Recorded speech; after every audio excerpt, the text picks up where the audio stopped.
नमस्कार अमरावती।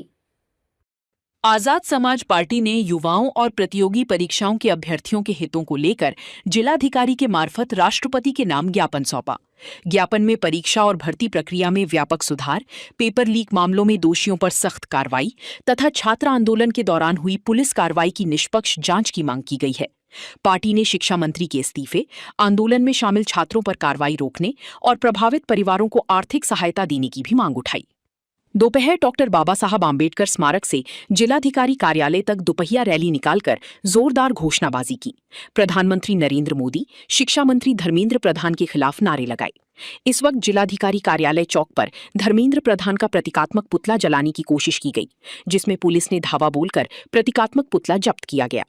आंदोलन में आजाद समाज पार्टी के प्रदेश अध्यक्ष मनीष साठे, सातारा जिला अध्यक्ष भाऊ साहब सबकाल, प्रदेश उपाध्यक्ष राजेंद्र जाधव, अजय गायकवाड़, सूरज जाधव के साथ कई पदाधिकारी उपस्थित थे। महिलाने गोल्ड मेडल आणलं, त्या गोल्ड मेडलिस्टला उपोषणाला बसलेले पोलीस कर्मचाऱ्यांनी बीजेपी सरकारने पोलिसाला समोर करून या देशासाठी ज्याने गोल्ड मेडल आणलं त्यालाही जेलात टाकलं, त्यालाही मारलं। शेतकऱ्यांचा मुद्दा असो, शेतकऱ्यावर लाठीचार्ज झाले, शेतकऱ्यांचे मुद्दे मारले, शेतकऱ्यांना जेलामध्ये टाकले। या देशामध्ये ज्या ज्या लोकांनी आंदोलन केले, रस्त्यावर उतरले, त्या लोकांचे मुद्दे या बीजेपी सरकारने पोलिसांच्या माध्यमातून पाडले। आता एवढा मोठा मुद्दा या भारत देशामध्ये जगामध्ये गाजत आहे।